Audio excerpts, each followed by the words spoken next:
Bonjour et bienvenue dans cette nouvelle vidéo de Draw My Economy. Aujourd'hui, on va voir qu'il y a des risques de coupure de gaz et d'électricité chez vous. Mais avant de commencer, j'aimerais répondre à la question que Vicky me pose dans les commentaires. Vicky n'est pas mort me demande s'il vaut mieux être incinéré ou enterré. Eh bien, Vicky, je pense qu'il vaut mieux être enterré. En fait, si tu choisis l'incinération, sache que ce sera ta dernière cuite.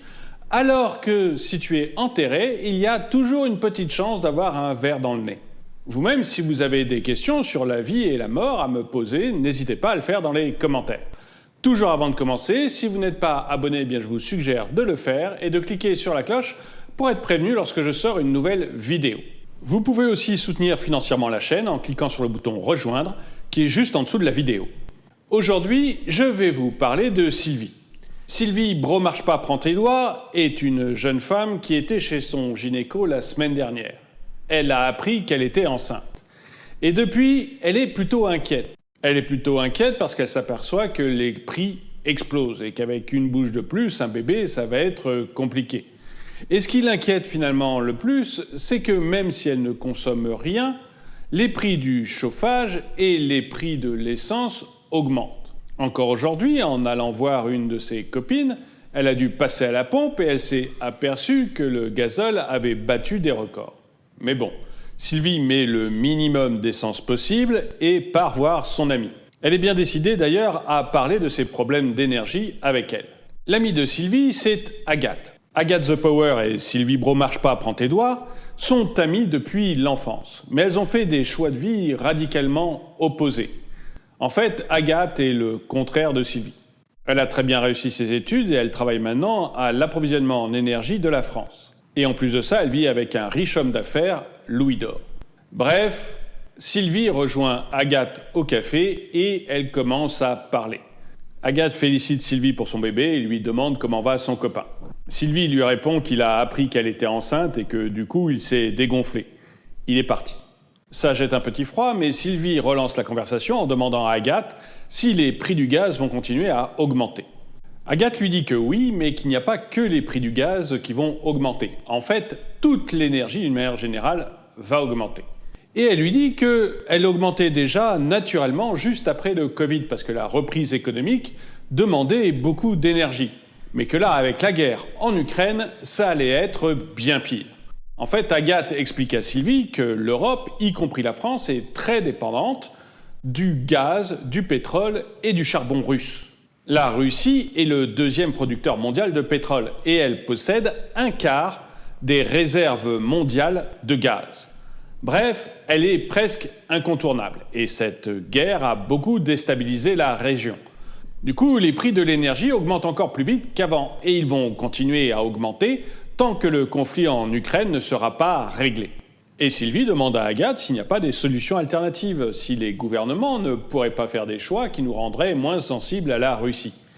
Et Agathe lui dit que ce n'est pas du tout évident pour le moment. C'est pas du tout évident parce que les énergies renouvelables comme l'éolien ou le solaire sont très intermittents et ne peuvent pas fournir de l'électricité en continu. Quant au nucléaire, il faut beaucoup de temps pour construire une centrale. Et en plus, avec l'épidémie de Covid, on a différé la maintenance de plusieurs centrales nucléaires en France. Du coup, elle risque d'être à l'arrêt pendant une partie de 2022.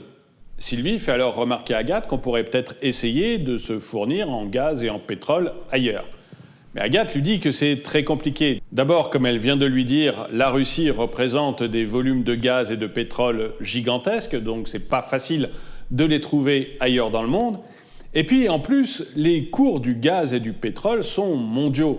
Du coup, quand on achète du gaz en Norvège ou du gaz de schiste aux États-Unis, on le paye beaucoup plus cher qu'avant. Et en plus, pour le gaz de schiste qui vient des États-Unis, on a un problème de stockage, parce que l'on n'a pas prévu d'avoir assez de terminaux de stockage de gaz. Bref, Agathe ne voit qu'une seule solution, qui est d'ailleurs la solution que ses patrons et les hommes politiques donnent à la presse depuis quelques jours. Il faut que les Français se restreignent. Il faut que Sylvie roule moins ou baisse le chauffage chez elle de 1 ou 2 degrés et qu'elle apprenne à éteindre toutes les lumières qui ne sont pas indispensables. Sylvie fait remarquer à Agathe que ça va commencer à être compliqué de vivre dans un tel monde. Et Agathe lui dit qu'elle comprend parfaitement. L'autre jour encore, elle demandait à son copain Louis dans quel monde vit-on.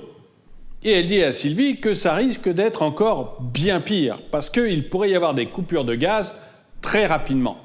Avec les mesures de restriction que l'Occident a imposées à la Russie, le rouble russe s'est effondré et la population russe est presque ruinée. Du coup, Vladimir Poutine, pour soutenir le rouble et le pouvoir d'achat de sa population, a demandé à l'Europe d'acheter le gaz en rouble. Comme ça contraignait les États européens à acheter du rouble, ce qui faisait réaugmenter la devise.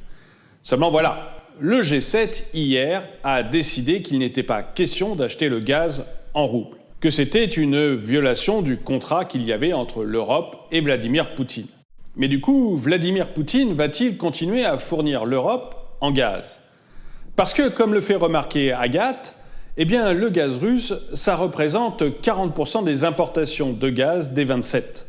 Et si Vladimir Poutine coupait le gaz russe, eh bien, l'Europe serait en immense difficulté et Sylvie le ressentirait très rapidement. Sylvie semble inquiète, mais Agathe essaye quand même de temporiser. Le gaz russe représente 40% des importations de l'Union européenne.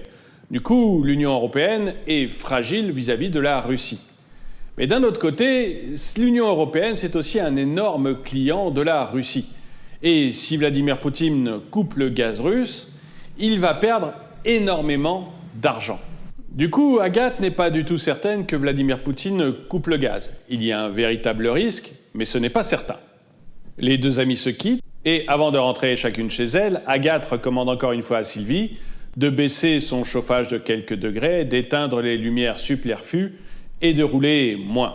Sylvie n'ose rien dire, mais elle se demande comment elle pourra faire pour baisser le chauffage avec un nouveau-né.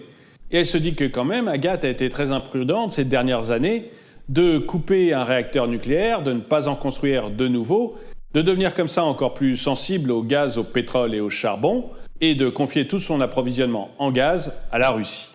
Mais vous, j'aimerais savoir ce que vous en pensez. Est-ce à vous de baisser votre chauffage, de couper un peu plus vos lumières et de circuler moins? Ou est-ce à nos dirigeants de nous assurer une source d'énergie stable, ce qu'ils n'ont pas du tout fait ces dernières années? Dites-le moi dans les commentaires. Et avant de vous donner le dicton du jour, je vous suggère d'aller voir cette vidéo sur les grands dirigeants les plus dangereux de l'histoire que nous avons faite sur Top Tortue. Et le dicton du jour: rien n'est impossible à celui qui n'a pas à le faire. Merci d'avoir regardé cette vidéo, mettez-lui un pouce vers le haut, commentez-la, partagez-la. Merci à tous ceux qui soutiennent la chaîne et je vous dis à très bientôt.